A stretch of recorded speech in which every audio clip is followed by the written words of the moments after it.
Hello guys, welcome back to the channel and welcome back to Elite Wrestling. तो guys finally इस week का AEW company का Rampage show हो चुका है खत्म और आज इस वीडियो के अंदर हम उसी के बारे में बात करने वाले हैं। और गाइज हम जानने वाले हैं कि इस वीक के रैम्पेज शो पर क्या हुआ और हमें इस वीक के रैम्पेज शो पर कौन कौन सी चीजें देखने को मिली है। तो गाइज ये सब बातें जानने के लिए ये वीडियो एकदम आखिर तक देखना और ऐसे ही AEW कंपनी से रिलेटेड हर एक न्यूज, रूमर और अपडेट और AEW कंपनी के हर एक शो का रिव्यू पाने के लिए हमारे चैनल को सब्सक्राइब करना मत भूलना। पर अब ज्यादा देर ना लगाते हुए चलिए ये वीडियो शुरू करते हैं और करते हैं इस वीक हुए रैम्पेज शो का रिव्यू। तो गाइज इस वीक के रैम्पेज शो की शुरुआत AEW कंपनी के मेंस डिवीजन से एक नॉर्मल 1-on-1 मैच से हुई, जहां पर हमें ब्रायन डेविसन बेस्ट फ्रेंड्स के ट्रेंड को फेस करते हुए दिखाई दे रहे थे। और अगर यहाँ पर हम बात करें इस मैच की, तो गाइस शुरुआत में तो ये मैच काफी धीरे चला, पर जैसे जैसे इस मैच ने पेस पकड़ी वैसे वैसे इस मैच के अंदर ट्रेंड डोमिनेट कर रहे थे और ब्रायन को देखकर ऐसा लग रहा था कि प्रॉब्ली यहाँ पर ब्रायन ट्रेंड को अंडरएस्टिमेट कर रहे हैं। पर ब्रायन को ये बात समझने के लिए ज्यादा देर नहीं लगी और ब्रायन ने भी ट्रेंड के इंजोड़ने के ऊपर अटैक करना स्टार्ट कर दिया, जिससे कि ब्रायन ने मैच काफी जल्दी जीत पाए। पर ट्रेंड फिर भी किस तरीके से इस मैच के अंदर बने हुए थे और ट्रेंड ने ब्रायन की फिनिशर यानी कि रनिंग नी के ऊपर किक आउट कर दिया, जो देखकर यहाँ पर ब्रायन काफी सरप्राइज थे।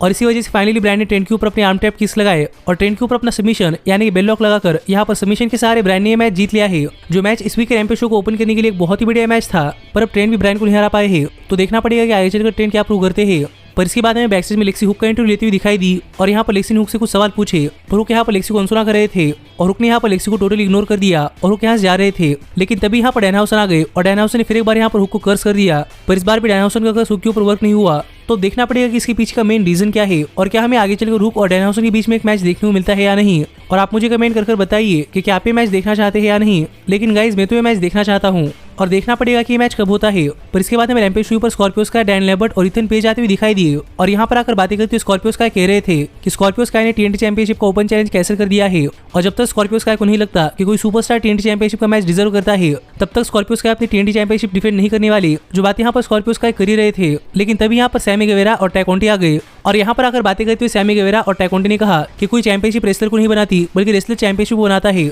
इसीलिए स्कॉर्पियो स्काई को अपनी TNT चैंपियनशिप डिफेंड करनी चाहिए और भी सैमी गेवेरा के खिलाफ। जो बातें कहकर यहाँ पर सैमी गेवेरा ने स्कॉर्पियो स्काई से अपना एक रीमैच मांगा, पर स्कॉर्पियो स्काई रीमैच देने की मूड में नहीं थे, क्योंकि स्कॉर्पियो स्काई और डैन लेबर्ट का कहना है कि सैमी गेवेरा एक ऐसे रेसलर है जिनके मन में चैंपियनशिप के लिए कोई रिस्पेक्ट नहीं है और वो ऐसे रेसलर को चैंपियनशिप का रीमैच नहीं देने वाले। जिस पर सैमी गेवेरा ने कहा कि सैमी गेवेरा ने पहले डैन लेबर्ट की कार फोड़ दी है और अब भी अगर उन्हें रीमैच नहीं मिला तो पता नहीं आगे चलकर सैमी गेवेरा क्या करेंगे। ये बातें कहकर सैमी गेवेरा यहाँ चले गए, तो देखना पड़ेगा कि सैमी गेवेरा अपना रीमैच मांगने के लिए क्या करते हैं। पर इसके बाद हमें सरप्राइजिंगली क्रिस जेरिको के अवार्ड्स देखने को मिले, जहां पर क्रिस जेरिको ने इस week sports entertainer of the week का अवार्ड QT मार्शल को दिया है, जो कि पहली बार हुआ है और इसको लेकर मेरे पास भी ज्यादा कुछ इन्फॉर्मेशन अवेलेबल नहीं है। तो देखना पड़ेगा कि जेरिको के अवार्ड्स कैसे है। पर इसके बाद हमें रैम्पेज शो पे स्कोर स्ट्रिकलैंड QT मार्शल को फेस करते हुए दिखाई दिए। और अगर यहाँ पर हम बात करें इस मैच की, तो गाइज ये मैच इस वीक के रैम्पेज शो पर एक बेसिक मैच था, जहां पर हमें इस मैच के अंदर शुरुआत में QT मार्शल डोमिनेट करते हुए दिखाई दिए हैं। पर जैसे आखिरकार QT मार्शल अपने फिनिशर के लिए गए, तब स्कोर स्ट्रिकलैंड ने QT मार्शल की फिनिशर को रिवर्स कर QT मार्शल के ऊपर अपना फिनिशर लगा दिया और यहाँ पर QT मार्शल को पिन कर स्कोर स्ट्रिकलैंड ने मैच जीत लिया है। पर स्कोर स्ट्रिकलैंड की मैच जीतती यहाँ पर माइक लेकर बातें करते हुए रिकी स्टार्स ने कहा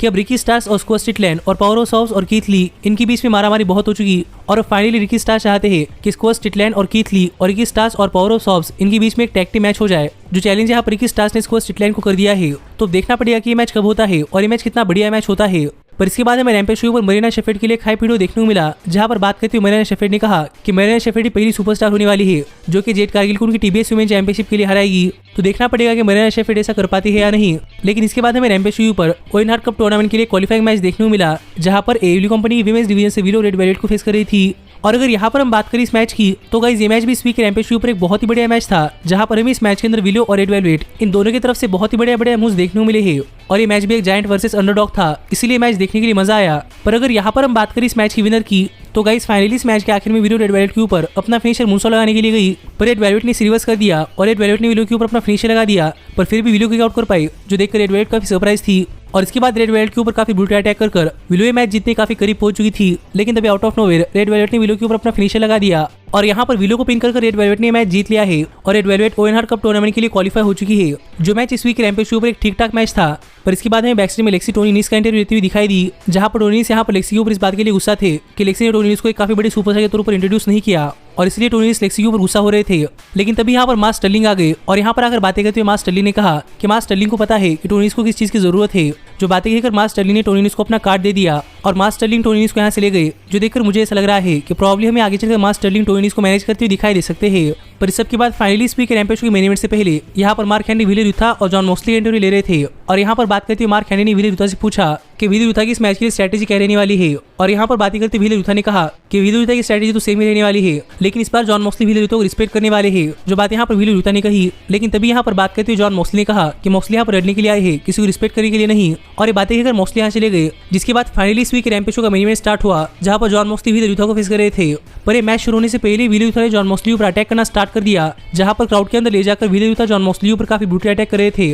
जो देखकर मैं तो सरप्राइज था ही, लेकिन यहाँ पर आया हुआ पूरा क्राउड भी सरप्राइज था कि इस मैच की शुरुआत में विले यूथा यहाँ पर डोमिनेट कर रहे हैं। लेकिन दोबारा से रिंग के अंदर वापस आने के बाद मॉक्सली ने इस मैच के अंदर अपना कमबैक कर लिया और मॉक्सली ने विले यूथा को स्टील स्टेप्स के ऊपर दे मारा, जिससे कि विले यूथा के सिर से खून निकल रहा था। और यहाँ पर देखने में ऐसा लग रहा था कि अभी मैच काफी जल्दी खत्म हो जाएगा, लेकिन फिर भी विले यूथा ने करेज दिखाते हुए जॉन मॉक्सली ऊपर रिंग के बाहर एक बहुत ही बड़ा क्रॉसबॉडी लगाया, जहाँ पर मॉक्सली डायरेक्टली टेबल्स के थ्रू गए, जो कि इस मैच की एक बहुत ही बड़ा मोमेंट थी। लेकिन फिर भी जॉन मॉक्सली पहले रिंग के अंदर वापस गए और यहाँ पर विले यूथा के सिर से काफी खून निकल रहा था, लेकिन फिर भी विले यूथा टाइम के ऊपर रिंग के अंदर वापस आ पाए, जो देखकर मॉक्सली काफी गुस्सा थे। और मॉक्सली के गुस्से का फायदा उठाकर विले यूथा ने मॉक्सली ऊपर काफी तगड़ा अटैक करना स्टार्ट कर दिया, जो अटैक देखकर फिर एक बार यहाँ पर पूरा क्राउड सरप्राइज था। और यहाँ पर मॉक्सली को डोमिनेट करते हुए विले यूथा ने मॉक्सली के ऊपर ब्रांड के आर्म टैप किस लगाए, जिसके बाद अपना फिनिशर भी लगा दिया। और विले यूथा मैच जीतने काफी करीब पहुंच चुके थे, पर मॉक्सली ने किक आउट कर दिया, जो देखकर सभी लोग काफी हैरान थे, क्योंकि यहाँ पर सभी लोग चाहते थे कि विले यूथा मैच जीते, लेकिन सभी लोग मॉक्सली को हारते हुए नहीं देखना चाहते थे। पर फिर एक बार विले यूथा ने मॉक्सली के ऊपर ब्रांड का फिनिशर यानी कि बेल लॉक लगा दिया, पर मॉक्सली ने इसे रिवर्स कर विले यूथा के ऊपर अपना फिनिशर यानी कि पैराडाइम शिफ्ट लगा दिया।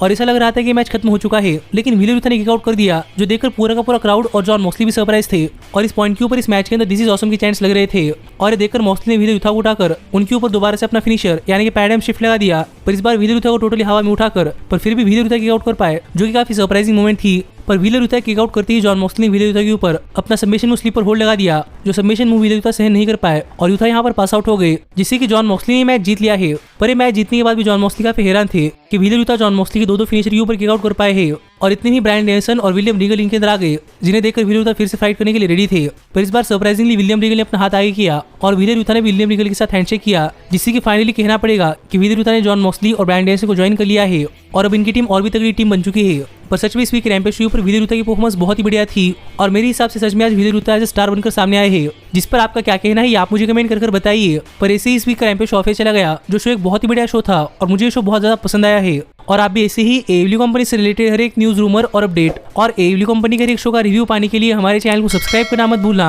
लेकिन अब मैं मिलता हूँ आपसे अगली वीडियो के अंदर, पर तब तक stay healthy, stay happy and keep watching. Hey, did you like that video? Click the screen for more. And where do you think you're going? Check out our official merchandise page and to support the entire cast. And thanks so much for being the elite. The elite, the elite. What, Nick, you're not going to sing it all with me this time?